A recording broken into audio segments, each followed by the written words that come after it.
পোশাক উৎপাদন সরিয়ে বাংলাদেশ সহ 4 দেশে আনতে চায় একটি ভারতীয় প্রতিষ্ঠান। গার্মেন্টস শ্রমিকদের জন্য একটি সুসংবাদ হতে যাচ্ছে। ভারতীয় পণ্য শুল্ক বাড়িয়ে 50% করেছেন যুক্তরাষ্ট্রের প্রেসিডেন্ট ডোনাল্ড ট্রাম্প। এরপর থেকে বড় সমস্যার মুখে পড়েছে ভারতের পোশাক তৈরির প্রতিষ্ঠান পাল গ্লোবাল। যুক্তরাষ্ট্রে তাদের ক্রেতাদের মধ্যে রয়েছে গ্যাপ ও কোলসের মতো প্রতিষ্ঠান। এখন রাত বিরাতে যুক্তরাষ্ট্রের এসব প্রতিষ্ঠান থেকে উদ্বেগ প্রকাশ করা ফোন কল আসছে। ফোন করে পাল গ্লোবালকে নানা আলটিমেটাম দেওয়া হচ্ছে। তাদের বলা হচ্ছে বাড়তি শুল্কের বোঝা নিজেদের ঘাড়ে নিতে। ভারতের বাইরে অন্য দেশে উৎপাদন সরিয়ে নেওয়ার কথাও উঠেছে।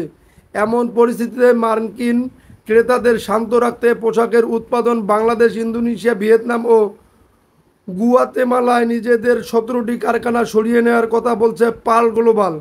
প্রতিষ্ঠানটির নেওয়া এই কৌশলের লক্ষ্য ভারতের ওপর ট্রাম্পের আরোপ করা উচ্চ হারের শুল্ক এড়ানো। রয়টার্সকে দেওয়া এক সাক্ষাৎকারে পাল গ্লোবালের ব্যবস্থাপনা পরিচালক এমডি পল্লব বন্দ্যোপাধ্যায় বলেন, এরই মধ্যে সব ক্রেতা আমাকে ফোন করছেন। তারা চান আমরা যেন উৎপাদন ভারত থেকে সরিয়ে অন্য কোনো দেশে নিয়ে যাই। ট্রাম্প প্রথম পাল্টা শুল্ক আরোপ করেন গত এপ্রিল মাসে। তখন তৈরি পোশাক শিল্পে প্রতিদ্বন্দ্বী বাংলাদেশ, ভিয়েতনাম ও চীনের চেয়ে ভারতের ওপর আরোপ করা শুল্কের পরিমাণ কম ছিল। এ থেকে নিজেদের 1600 কোটি $16 বিলিয়ন তৈরি পোশাক শিল্পের রপ্তানি বাজার দ্রুত সম্প্রসারণের একটি সুযোগ তৈরি হয়েছিল ভারতের। এরপর থেকে ওয়াশিংটন ও নয়াদিল্লির মধ্যে সম্পর্ক ক্রমেই তিক্ত হতে থাকে। এর প্রভাব পড়ে শুল্কে। ভারতের ওপর এখন যুক্তরাষ্ট্রের বাড়তি শুল্ক 50% করা হয়েছে। রাশিয়া থেকে জ্বালানি তেল কেনার দ্বন্দ্ব হিসেবে অতিরিক্ত 25% শুল্ক সম্প্রতি ভারতীয় পণ্যের ওপর আরোপ করেছে ট্রাম্প প্রশাসন। অন্যদিকে পোশাক শিল্পে ভারতের প্রতিদ্বন্দ্বী বাংলাদেশ ও ভিয়েতনামের ওপর পাল্টা শুল্ক 20% আর চীনের ওপর 30% পাল্টা শুল্ক আরোপ করেছে যুক্তরাষ্ট্র। পাল গ্লোবাল প্রায় অর্ধেক ব্যবসা করে থাকে যুক্তরাষ্ট্রের পোশাক বিক্রেতা প্রতিষ্ঠানগুলোর সঙ্গে।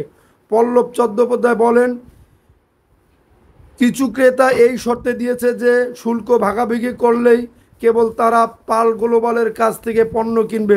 তবে এটি কার্যকর কোনো সমাধান নয়। ওই ক্রেতা কারা, এমন প্রশ্নের জবাবে তাদের নাম উল্লেখ করেননি পাল গ্লোবালের ব্যবস্থাপনা পরিচালক। ভাবা হচ্ছে নেপাল, ইথিওপিয়ার কথাও। আলাপ আলোচনার পর ভারতের ওপর 25% পাল্টা শুল্ক আরোপ করেছিল যুক্তরাষ্ট্র। রাশিয়ার তেল কেনার শাস্তি হিসেবে পরে আরও 25% শুল্ক আরোপ করা হয়।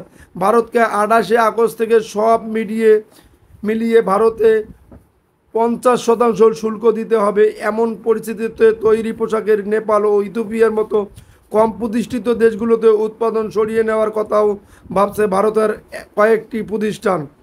ভারতের পোশাক খাত ইতিমধ্যে শ্রমিক সংকট এবং সীমিত উৎপাদন ক্ষমতার মতো সমস্যায় রয়েছে।